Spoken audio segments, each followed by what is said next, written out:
Hola, all my YouTubers. I guess I don't know what you call yourselves, but I'm Brandon for Right to Remember, and so tonight, Wednesday, as promised, I'm going to answer some questions from a fellow or a YouTuber by the name, or the channel is named Neurodoc170.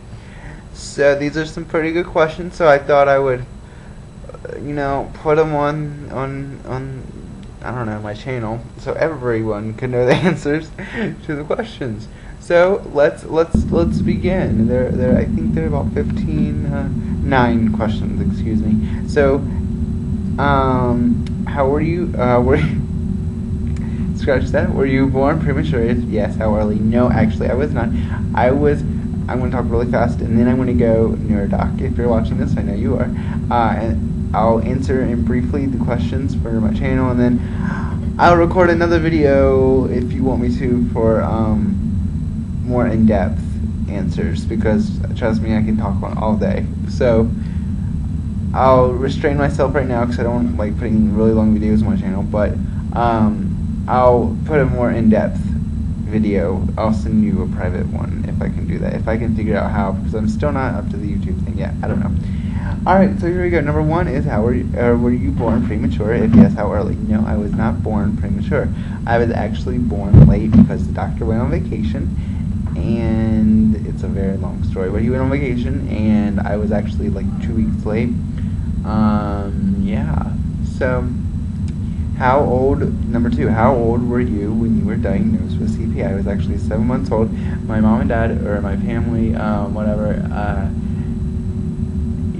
knew or realized that, hey, I wasn't acting like a regular 7-month-old baby, if you will, and I wasn't moving, I wasn't doing all the normal, I wasn't acting right. So, 7 months old, again, doc. But how does CP affect you physically? And this goes along with 4 and 5. So I'm going to do 3, 4, and 5 all in one question. So 3 is, how does CP affect you physically? 4 is, brief description on how CP affects your hands and arms. And 5, brief description on how CP affects your legs and feet. What affects all? Because I have spastic quadriplegia cerebral palsy, meaning that all 4 of my limbs are affected. My hands, arms, legs, excuse me, both my arms, both my legs are affected, my feet, my hands, everything. As you can tell by my hands, I have something called swan neck syndrome, I believe is what it's called, but I can't remember, but it's something like that, swan neck, see, because it kind of looks like a swan neck. If you look at my fingers, how they're bent,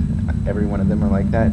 And believe it or not, it's very weird. After I had scoliosis about 4 years ago, I had surgery, and ever since that surgery, my left arm has been the most,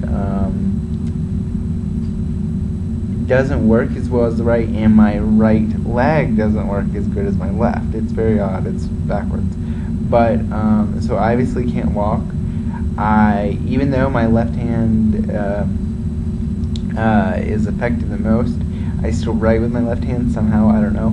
But I eat with my right hand. I can feed myself. I can't dress myself. I can't do other personal hygiene stuff. I can't do a lot of that stuff. But I can, I like to be as independent as possible, and so I strive for that. But sometimes I have to realize that I can't do things on my own, and that's when people come in to help me. But that's that for 3, 4, and 5. Again, longer answers to come to you. Neurodoc.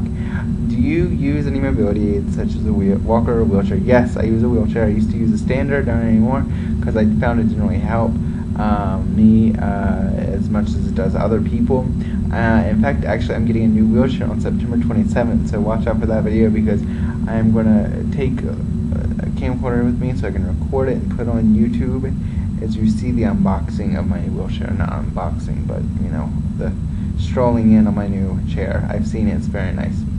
Do you use or have used in the past any orthotics? This is number 7. Or braces. I used braces, and I had casting. I think you would consider that the same things. I had casting for a lot longer than I used the braces for. I went in the hospital for about 3 months for intense rehab, and I was casted all the way from my hip to my toes on both feet. and every week they would stretch out the cast, if you will. They're trying to loosen my hamstrings and loosen my leg muscles a little bit. I was like that for a month and a half, and then before that, it had been a few years before that, I did casting, and I've done casting 3 or 4 times over a period of time. And braces, I have used braces for a short amount of time. I found that they were very aggravating, and I was very young when I used them, so something that's aggravating to a youngster is not good. So I would freak out whenever I had to put them on, so I just was like, it didn't really do any good for me anyway. That's what I found. Okay, so that's that. 8. Do you participate in any PT or OT, physical therapy or occupational therapy when you were younger? And do you continue with any PT and or OT or stretching right now? Okay, did you participate in any PT? Let's start with that, or OT. I did participate in physical therapy and occupational therapy from kindergarten through 12th grade, more in elementary school than I did through middle and high. Because once you get middle and high, it was difficult for me to find the time necessarily to do that. But in elementary school, I set aside time. We had physical therapists and occupational therapists that worked for the school, the county that I went to school in, and they came down and helped me. But as I got older, it was harder for them. I live on a little island, so it's hard to get transportation, if you will, to I mean, you can cross a bridge, but it's like a 45-minute drive that the PT and OT had to come. So they only did it about once a week or so. And then it was harder for my family to drive all that way because we were so busy. My parents obviously worked and I was in school. And so we kind of gave that up.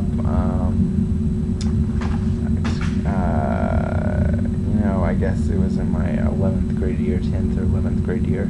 And then I went into rehab, physical rehab when I was in 5th grade, summer 5th grade for 2.5 months, and that was physical and occupational therapy. And do you continue with any PT and or OT stretching right now? No, not right now, I don't, because I just started school. Actually, I started 1.5 years ago here in Charlotte, and school is very hectic. I'm one of those people that is involved in like every little thing, every little club, every little organization. And as I mentioned in the previous video, this week I got accepted to be an orientation leader. I don't know what I just talked about. Orientation leader, which means I'll stay here over the summer and continue to be busy for the school. So I'm constantly doing things, going places, all this good stuff. So I don't really have the time necessarily for PT and OT.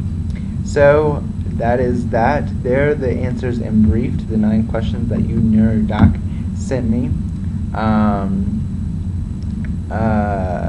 Yeah, so I'll send a more in-depth video to you, NeuroDoc, if you're watching out there on little YouTube land, if you want more in-depth answers. But this is that for the channel for everyone to see.